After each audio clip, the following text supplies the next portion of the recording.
প্রকাশ্য দিবালোকে হরিপুর বাজারে স্ত্রীকে এলোপাথারি কোপ, আটক গুণধর স্বামী। সাত সকালে হরিপুর বাজারের মানুষজন এমনকি পথ চলতি সকলেই সাক্ষী থাকলো এক নৃশংস ঘটনার।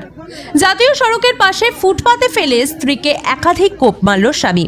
ঘটনায় গুরুতর আহত মহিলাকে উদ্ধার করে চিকিৎসার জন্য পাঠানো হয় আসানসোল জেলা হাসপাতালে। আহত ওই মহিলার নাম পায়েল গোপ এবং ঘটনায় অভিযুক্তের নাম পিন্টু গোপ। তাদের উভয়ের সম্পর্ক স্বামী স্ত্রী। স্থানীয়দের তৎপরতায় ঘটনায় অভিযুক্ত স্বামীকে আটক করেছে অন্ডাল থানার বনবহাল ফাঁড়ির পুলিশ।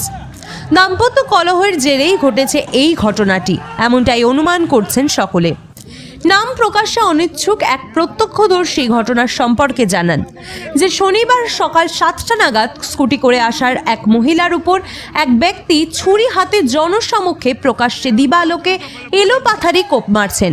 তৎক্ষণাৎ ঘটনাস্থলে বহু মানুষ জমায়েত করেন এবং ঘটনায় অভিযুক্ত এই ব্যক্তিকে আমরা পাকড়াও করে পুলিশের হাতে তুলে দিই। অবশ্য পরে আমরা জানতে পারি তারা স্বামী স্ত্রী এবং পারিবারিক বিবাদের জেরেই ঘটনা।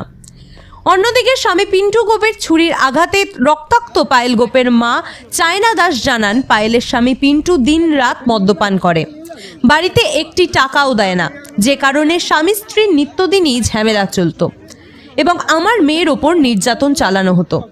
সংসারের খরচা চালাতে এবং বেশ কয়েকটি লোন শোধের জন্য আমার মেয়ে হরিপুরের একটি নার্সিং হোম কাজ করতেন, যেটা তার স্বামী পিন্টু গোপের পছন্দ নয়। সে কারণেই আজ আমার মেয়েকে রাস্তায় ফেলে এলোপাথারি কোপ মেরেছেন তার স্বামী পিন্টু গোপ।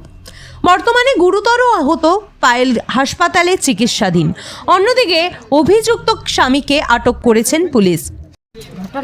ঘটনা ও বলছে তোমাকে হসপিটালে কাজ করতে দেবো না, আর ও বলছে আমি কি কাজ না করলে আমি গাড়ির লোন টোনগুলো কী করে মিটাবো, আর ও মদ খেয়ে নেয়, কাজ করার মদ খেয়ে নেয়, তো ওই জন্যে ও কাজটা করে, আর ও বলছে করতে দেবো না কাজ, ওই জন্যে মেরেছে।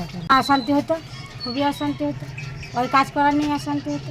হ্যাঁ, ও বলছে হসপিটালে কাজে যেতে দেবো না, আর এই বছর আমি মদ খেতে দেবো না, আর এই বছর আমি খাবো। পিন্টু গোপ, ঠিক আছে, পায়েল গোপ, ওই হরিপুর নার্সিং হোম। হ্যাঁ, আমরা ওকে ডিভোর্সই দেবো, আমরা ওকে আর নেবো না।